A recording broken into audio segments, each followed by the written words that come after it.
Hi everyone, this is Veronica. आज हम बात करने वाले हैं नासा के लूसी मिशन के बारे में। ये क्या है और यहाँ पे young solar system, journey to young solar system, यानी हम जान पाएंगे लूसी मिशन की वजह से कि सोलर सिस्टम किस तरह से इवॉल्व हुआ। आपकी कोई भी क्वेरी हो आप मुझसे कनेक्ट कर सकते हैं सोशल मीडिया पे, because I feel together we can make a huge difference. चाहे फेसबुक पे, इंस्टाग्राम पे, टेलीग्राम पे। पीडीएफ जो है वो आपको सिर्फ और सिर्फ मेरे टेलीग्राम चैनल पे ही मिलेगा। अब देखिए, नासा का लूसी मिशन जो है फाइनली 17 अक्टूबर को लॉन्च हो चुका है। ये पहला मिशन है जो जुपिटर के ट्रोजन एस्ट्रॉयड्स को एक्सप्लोर करेगा। अब देखिए, काफ़ी वर्ड्स यहाँ पे यूज़ हो रहे हैं, ट्रोजन एस्ट्रॉयड्स। पहले तो देखिए, ये जो छोटी छोटी टर्म्स होती हैं इसके बारे में आपको मालूम होना चाहिए। जैसे कि एक टर्म आ गई एस्ट्रॉयड्स, ओके। फिर आप पढ़ते हैं कॉमेट्स, फिर आप पढ़ते हैं मीटियोराइट्स, ठीक है, मीटियोराइट्स या डी वाला होता है, देन मीटियोर होता है, और फिर देन योर मीटियोराइट होता है, RITE। So this is DE, this is DE, there is a difference. So asteroids क्या हैं आपके, जिस तरह से प्लैनेट्स हैं उसी तरह से ये उतने बड़े प्लैनेट्स जितने नहीं हैं, छोटे हैं साइज में, रॉकी मटीरियल मेटल्स के बने रहते हैं और ये सन के आगे पीछे चक्कर लगाते हैं, घूमते हैं, एस्टेरॉइड्स हैं। कॉमेट्स और एस्टेरॉइड्स में क्या फ़र्क है? जो कॉमेट्स हैं ये स्नोई आइस बॉल्स हैं, रॉकी मटेरियल के भी हो सकता बने हो, लेकिन ये स्नो के ज़्यादा बने हैं, स्नो के डस्टी आई बॉल्स हैं, आइस बॉल्स हैं, डस्ट से बने हैं। तो ये इन दोनों में फ़र्क है एस्टेरॉइड्स और कॉमेट्स में। तभी अगर आप देखेंगे कॉमेट जैसे ही सन के पास आने लगता है, सन के पास आते आते वो पिघलने लगता है, जिसको हम गैसिंग आउट बोलते हैं। मीटेरोइड क्या है? ये एक स्मॉल मीटेरोइड, आपका स्मॉल एस्ट्रॉइड आप मान लीजिए, उसको हम मीटेरोइड बोलते हैं। मीटियोर क्या है? जिसको आप शूटिंग स्टार बोलते हैं। जब मीटेरोइड का कोई हिस्सा टूटेगा और वो शूटिंग स्टार की तरह आपको अर्थ के एटमॉस्फेयर में आता हुआ नज़र आएगा, अर्थ के एटमॉस्फेयर में एंटर करेगा, तो उसको मीटियोर बोलते हैं। और मीटियोराइट होता है जब फाइनली वो shooting star hits the ground, जो अर्थ के ग्राउंड पे हिट कर ले, तो हम उसको मीटियोराइट बोलते हैं। तो ये कुछ टर्म्स हैं जिसके बारे में आपको मालूम होना चाहिए। I hope this is clear. अब यहाँ पे लूसी मिशन जो है ये जुपिटर के ट्रोजन एस्ट्रॉइड्स के बारे में है। ये एस्ट्रॉइड्स, ऐसा माना जाता है, सोलर सिस्टम जब बना तभी आपके सारे प्लैनेट्स बने, जो भी हमारी नेबुला की थ्योरी है, उस टाइम ये एस्ट्रॉइड्स भी बने। अगर हम इन एस्ट्रॉइड्स के बारे में पढ़ेंगे तो हम जान पाएंगे अर्ली सोलर सिस्टम के बारे में भी, क्योंकि ये अर्ली सोलर सिस्टम के रेमिनेंट्स हैं, उनके बचे हुए, आप समझ सकते हैं, उनके हिस्से हैं। और इससे साइंटिस्ट को जो ओरिजिन है, एवोल्यूशन है सोलर सिस्टम की, उसके बारे में और ज़्यादा पता चलेगा। तो यहाँ पे देख सकते हैं इंडियन एक्सप्रेस में भी आपका ये आर्टिकल आया है। अब देखिए, सोलर सिस्टम हमारा इस तरीके से दिखता है, सन है और आगे पीछे उसके बाकी के प्लैनेट्स हैं। अब एक है आपकी एस्ट्रॉइड बेल्ट, ओके। यहाँ पे आप देख सकते हैं ये डस्टी सी बेल्ट जो आपको नज़र आ रही है, यहाँ पे बहुत सारे एस्ट्रॉइड्स पाए जाते हैं। और ये बेल्ट किन दो प्लैनेट्स के बीच में है? जुपिटर और मार्स के बीच में, ओके। देखिए, ये जुपिटर का ऑर्बिट जा रहा है और ये ये मार्स का ऑर्बिट जा रहा है और ये आपका जुपिटर का ऑर्बिट है, ओके। मार्स एंड जुपिटर, इन दोनों के बीच में ये जो बेल्ट है आपको पूरा नजर आ रहा है, ये है एस्टेरॉइड बेल्ट। तो अगर सवाल आए एस्टेरॉइड बेल्ट किन प्लैनेट्स के बीच में है, आपको मालूम होना चाहिए। अब जो हमारा सोलर नेबुला थ्योरी है वो क्या प्रपोज करता है कि सोलर सिस्टम एक नेबुला से बना है। ये नेबुला एक जगह पे घूम रहा था, लेकिन अपने मास की वजह से ये बहुत तेज़ी से घूमने लगा, ओके, कोलैप्स कर गया। देन जैसे आप देख रहे हैं फ्लैटेंड आउट हो गया, एकदम से ऐसे फ्लैट हो गया और कंट्रैक्ट करने लगा। फिर इसकी जो हीट थी, सेंटर में जो हीट थी, उससे आप यहाँ पे देख सकते हैं ये जो सेंटर वाला पार्ट है, उसकी हीट की वजह से सन बना, जो हमारा सेंटर ऑफ सोलर सिस्टम है, सूर्य है, सन बना। और उसके बाद न्यूक्लियर फ्यूजन से ऐसा हुआ, फ्यूजन की वजह से, और एक प्रोटोस्टार बना, ठीक है। ये जो सेंटर की हीट है, इससे न्यूक्लियर फ्यूजन हुआ, प्रोटोस्टार बना, आपका सन बना। फिर उसके बाद धीरे धीरे आपके प्लैनेट्स बने। प्लैनेट्स किससे बने?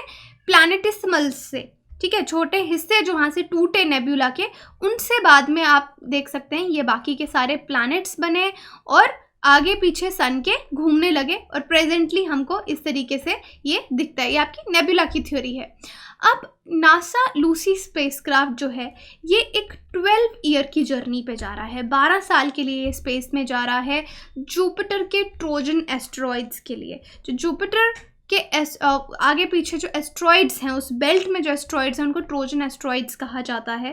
और लूसी मिशन इसमें 3 अर्थ ग्रेविटी असिस्ट यूज़ करेगा, इंक्लूड किए जाएंगे, और 8 एस्ट्रॉइड्स को जो लूसी स्पेसक्राफ्ट है वो विजिट करेगा। अब ये एस्ट्रॉइड्स, जैसे मैंने आपको बताया, माना जाता है कि सोलर सिस्टम के रेमिनेंट्स हैं, बचे हुए हिस्से हैं, और इनको स्टडी करके हम ओरिजिन और एवोल्यूशन जो है सोलर सिस्टम, उसके बारे में और जान पाएंगे। नासा ने भेजा है लूसी मिशन। नासा की फुल फॉर्म बहुत बार पूछी जाती है स्टेटमेंट वाइज क्वेश्चन में, कई बार ए से चेंज कर दिए जाते हैं वर्ड्स। नासा का फुल फॉर्म है national aeronautics and space administration, इसको याद रखिएगा। नासा एक इस्टेब्लिश की गई थी 29 जुलाई 1958, और जो स्पेस प्रोग्राम है, एरोनॉटिकल रिसर्च है, नासा ये सब कंडक्ट करता है। अब ये एक सोलर पावर्ड मिशन है, जैसे मैंने आपको बताया 12 ईयर्स तक चलेगा। और कितना डिस्टेंस कवर होगा? 6.3 बिलियन किलोमीटर, ताकि हम यंग सोलर सिस्टम, क्योंकि वो अर्ली सोलर सिस्टम के रेमिनेंट्स हैं, यंग सोलर सिस्टम को हम और समझ पाएँ। तो लूसी स्पेसक्राफ्ट देखिए किस तरह से दिखता है, 50 फीट का है। ये लूसी ये आर्टिस्ट कॉन्सेप्ट है, इसलिए आप इसको देख सकते हैं कि कुछ इस तरह से लूसी स्पेसक्राफ्ट दिखता है। अब लूसी मिशन में लूसी का नाम कहाँ से आया? तो एक फॉसिल ह्यूमन एंसेस्टर था लूसी को फॉसिल थी जिसको ढूंढा गया था, उसके डिस्कवर्स के द्वारा स्केलेटन मिला था। तो उसके बाद हमको ह्यूमन एवोल्यूशन के बारे में बहुत ज़्यादा पता चला कि ह्यूमंस कैसे, जो होमोसेपियंस हैं, वो किस तरह से इन्वॉल्व हुए हैं। आप एवोल्यूशन पढ़ते हैं कि बोला जाता है कि हमारे एंसेस्टर्स कौन थे, किस तरह से हम इवॉल्व हुए। तो लूसी फॉसिल मिलने के बाद उसका जो हमारा नॉलेज है एवोल्यूशन का, वो बहुत ज़्यादा इंक्रीज़ हो गया। तो लूसी मिशन इसी तरह, जिस तरह से ह्यूमन एवोल्यूशन लूसी फॉसिल मिलने के बाद एकदम रेवोल्यूशनाइज हुई, तो यहाँ पे माना जाता है कि अगर हम इन एस्ट्रॉइड्स के बारे में जानेंगे, जो अर्ली सोलर सिस्टम के हिस्से हैं, रेमिनेंट्स हैं, तो यहाँ पे प्लानिटरी ओरिजिन्स और सोलर सिस्टम के फॉर्मेशन को लेकर जो हमारी नॉलेज है वो बहुत रेवोल्यूशनाइज होगी। तो आप देख सकते हैं स्पेसक्राफ्ट का फर्स्ट इनकाउंटर एस्ट्रॉइड के साथ होगा जो मेन बेल्ट में है। मेन बेल्ट हो गई आपकी मार्स और जुपिटर की। और यहाँ पे एक एस्ट्रॉइड है जिसका नाम है डोनाल्ड जॉनसन। डोनाल्ड जॉनसन किसके नाम पे रखा गया? एक पेलियन एंथ्रोपोलॉजिस्ट हैं जिन्होंने फॉसिल जो लूसी का है उसको ढूंढा था, डिस्कवर किया था, उनके नाम पे इस एस्ट्रॉइड को रखा गया है डोनाल्ड जॉनसन। तो सबसे पहले ये स्पेसक्राफ्ट इसको विजिट करेगा। अब लॉन्च जैसे लूसी को किया गया है, तो launch from Cape Canaveral Space Force Station, ज़रूर याद रखिएगा कि किस स्पेस स्टेशन से किया गया है। Cape Canaveral Space Force Station Florida on an Atlas V401 rocket. और 21 डे लॉन्च पीरियड इसका रहा है। ड्यूरिंग ये पूरा लॉन्च पीरियड है। और ये स्पेस क्राफ्ट अर्थ का भी हिस्सा लगाएगा और अर्थ के प्लैनेट का जो हमारा ग्रेविटेशनल फील्ड है उसकी मदद से ये एस्ट्रॉइड्स तक अपनी जर्नी पूरी करेगा। लूसी का पहला इनकाउंटर जो है एस्ट्रॉइड के साथ, जो नाम मैंने आपको बताया डोनाल्ड जॉनसन, 2025 में होगा। मेन बेल्ट में है, क्योंकि जो मेन बेल्ट मैंने आपको जुपिटर मार्स के बारे में दिखाई और इसका बताया नाम भी आपको लूसी फॉसिल का और ये डोनाल्ड जॉनसन का किस नाम पे रखा गया है। तो 2025 में पहला इनकाउंटर होगा। उसके बाद 2027 और 2033 के बीच में जो बाकी के 7 ट्रोजन एस्ट्रॉइड्स हैं, 5 in the swarm that leads to Jupiter and 2 in the swarm that trails the gas giant। अब ऐसा क्या है? अब देखिए फ़र्क क्या है एस्ट्रॉइड्स में और ट्रोजन एस्ट्रॉइड्स में। एस्ट्रॉइड्स मैंने आपको बेल्ट दिखाई। ओके, हम पीछे वाले वीडियो में जाते हैं, यहाँ पे ये वाला, राइट। सी एस्ट्रॉइड बेल्ट मैंने आपको दिखाई, इसी को आप मेन बेल्ट बोल रहे हैं, जो जुपिटर और मार्स के बीच में है। पहला इनकाउंटर तो यहाँ पे होगा। अब ट्रोजन एस्ट्रॉइड्स क्या होते हैं? जो जुपिटर के साथ अपना ऑर्बिट शेयर करते हैं। तो ये आपको जुपिटर का ऑर्बिट दिख रहा है यहाँ पे, राइट। ये जो जुपिटर का ऑर्बिट है, ये जुपिटर के साथ जो शेयर करते हैं उनको ट्रोजन एस्ट्रॉइड्स कहा जाता है। अब ये 2 तरह के एस्ट्रॉइड ग्रुप्स हैं यहाँ पे। एक ग्रुप है जो जुपिटर से आगे आगे चल रहा है, एक ग्रुप है जो जुपिटर के ही ऑर्बिट पे उससे आगे चल रहा है एक, और दूसरा ग्रुप जो जुपिटर के ही ऑर्बिट पे जुपिटर से पीछे चल रहा है। तो ये 2 ग्रुप्स की यहाँ पे बात की है, leading the Jupiter and trailing behind Jupiter. तो यही लाइन में एक्सप्लेन करने के लिए आपको उस पिक्चर पे ले गई, that leads to Jupiter and 2 swarm. तो बाकी 2027 2033 तक बाकी के जो 7 ट्रोजन एस्ट्रॉइड्स हैं उससे इनकाउंटर वहाँ पे होगा।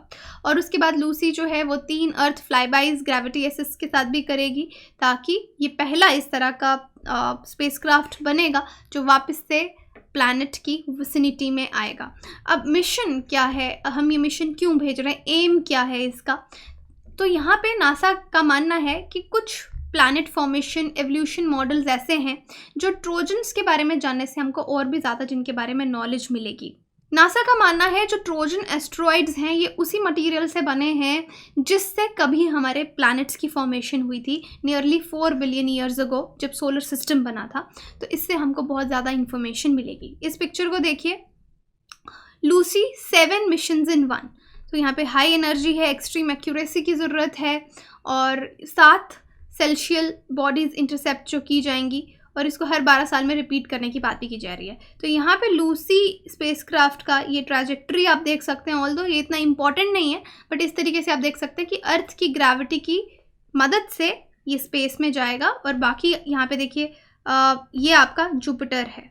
तो यहाँ पे कुछ ट्रोजन्स हैं आपके जो जुपिटर, ट्रोजन जैसे मैंने बोला वो एस्ट्रॉइड्स जो अपना ऑर्बिट शेयर करते हैं जुपिटर के साथ। तो कुछ जुपिटर के आगे हैं, कुछ जुपिटर के पीछे हैं। तो इस तरह से इसका ऑर्बिट जो है लूसी का वो रहेगा। देख सकते हैं आप यहाँ पे, राइट, 6 ईयर्स यहाँ पे, 6 ईयर्स यहाँ पे, आप देख सकते हैं टोटल 7। पहला वाला तो उसको यहीं पे मिल जाएगा 2020। देखिए जब यहाँ से ये मिशन जाएगा, नंबर 1 यहाँ पे लिखा है, तो मेन बेल्ट पे जुपिटर के बीच में, जुपिटर मार्स के बीच में ही पहला एस्ट्रॉइड इसके साथ टकराएगा और फिर बाकी यहाँ पे और फिर ये वापस यहाँ पे जाएगी। I hope this is clear. Asteroid targets देखिए, डोनाल्ड जॉनसन पहला टारगेट है और बाकी का जैसे उस पिक्चर में आपने देखा उसी तरह से ये बता रखे हैं कि किस तरह से जो टारगेट्स हैं L4 ट्रोजन्स और L5 ट्रोजन्स से लूसी स्पेसक्राफ्ट का एनकाउंटर होगा। तो इसलिए इस मिशन को इसलिए डिज़ाइन इस तरीके से किया गया है कि हम एस्ट्रॉइड्स किन चीज़ों से बने हैं उनकी कॉम्पोजिशन को और ज़्यादा अच्छे से समझ सकें और इनके स्वॉर्म्स का जो मास है, डेंसिटी है जो मटीरियल की, उनको समझ पाएँ। सैटेलाइट्स इनकी रिंग्स को जो ऑर्बिट करती हैं, रिंग्स दैट में ऑर्बिट द ट्रोजन एस्ट्रॉइड्स, उनके बारे में भी और अच्छे से जान पाएँ। तो एस्ट्रॉइड क्या होता है ऑलरेडी मैं आपको पहले बता चुकी हूँ। रॉकी मेटालिक ऑब्जेक्ट्स हैं, देखिए इस तरीके से ये स्पेस में दिखते हैं और प्लैनेट से काफ़ी छोटे हैं, सन को ऑर्बिट करते हैं, सन के आगे पीछे घूमते हैं एस्ट्रॉइड बेल्ट में, यूजुअली मेनली आपको एस्ट्रॉइड बेल्ट में मिलते हैं। तो ये एस्ट्रॉइड हैं। बाकी टर्म्स जो मैंने आपको बताई उनको भी ज़रूर याद रखेगा। अलग अलग कैटेगरीज हैं एस्ट्रॉइड्स की। पहले जो मेन एस्ट्रॉइड बेल्ट में पाए जाते हैं वो मैंने आपको बताए, मेन कौन से हो गए, जो मार्स और जुपिटर के बीच में पाए जाते हैं। और यहाँ पे 1.1 to 1.9 मिलियन एस्ट्रॉइड जो हैं वो पाए जाते हैं। तो this is your asteroid belt, Mars और जुपिटर के बीच में बहुत बड़े बड़े रॉक्स से ये बनी है, आप देख सकते हैं इसको। सेकेंड, ये पहला ग्रुप आ गया एस्ट्रॉइड का। दूसरा ग्रुप है जिनको ट्रोजन्स कहा जाता है। Trojans word basically Greek mythology से आया है और ट्रोजन्स वो हैं जो लार्जर प्लैनेट के साथ अपना ऑर्बिट शेयर करते हैं। तो नासा रिपोर्ट करता है the presence of Jupiter, Neptune and Mars trojans, कि जुपिटर के ट्रैक पे, ऑर्बिट पे भी एस्ट्रॉइड्स हैं, नेपच्यून पे भी हैं, मार्स पे भी हैं, तो उनको ट्रोजन्स कहा जाता है। 2011 में अर्थ ट्रोजन भी एक रिपोर्ट किया गया था। तो यहाँ पे आप देख सकते हैं कि ये अर्थ के साथ, ऑलरेडी ये पिक्चर मैं आपको दिखा चुकी हूँ ताकि आपको ट्रोजन्स को आप बाकी एस्ट्रॉइड से डिफ्रेंशिएट कर सकें और किस तरह से ये दो ग्रुप है, एक जुपिटर के आगे चलता है, एक पीछे चलता है। तो आप इनके बारे में L4 और L5 ट्रोजन्स के बारे में जान सकते हैं। थर्ड क्लासिफिकेशन एस्ट्रॉइड्स की नियर अर्थ एस्ट्रॉइड्स, NEAs कहा जाता है, which has orbit that pass close to the earth. Earth के पास से गुजरते हैं, अर्थ के ऑर्बिट के पास से गुजरते हैं, क्रॉसर्स रहते हैं। मोर देन 10,000 इस तरह के एस्ट्रॉइड्स को हम जानते हैं, जिसमें से 1400 को क्लासिफाई किया गया है पोटेंशियली हजार्डस एस्ट्रॉइड्स, क्योंकि अगर ये अर्थ के साथ कभी टकरा गए तो बहुत ही दुविधा वाली बात हो सकती है। इनको PHAs कहा जाता है, पोटेंशियली 10,000 में से 1400 को पोटेंशियली हजार्डस एस्ट्रॉइड्स माना जाता है। बाकी जुपिटर के बारे में आप जानते हैं, लार्जेस्ट सोलर सिस्टम का लार्जेस्ट प्लैनेट है और first of the 4 giant gas Giants, कुछ प्लैनेट्स हैं जो गैसियस फॉर्म में हैं, उनमें से ये पहला है। तो अब इसी के बारे में, इनके बारे में वैसे भी हम जुपिटर के बारे में काफ़ी स्टडीज़ चलती रहती हैं। अब यहाँ पे सवाल है आपके लिए, name of the first spacecraft to visit the solar system, पहला स्पेसक्राफ्ट जो सोलर सिस्टम विजिट किया। Pioneer 10, Pioneer 11, Ranger 1, Ranger 2, Surveyor 6 and Surveyor 7, working 1, working 2। अब मुझे कमेंट सेक्शन में बताइए, या तो टेलीग्राम पे आप इसका आंसर जान सकते हैं वहाँ पे पार्टिसिपेट करके। बाकी कोर्सेज़ की जानकारी के लिए आप हमारी वेबसाइट विजिट कीजिए, एप्लीकेशन डाउनलोड कीजिए, कोर्सेज़ हमारी EMI पे भी अवेलेबल हैं। आप सारी जानकारी नीचे जो नंबर आपको कॉल के लिए दिख रहा है उस पर करके ले सकते हैं। Thank you so much.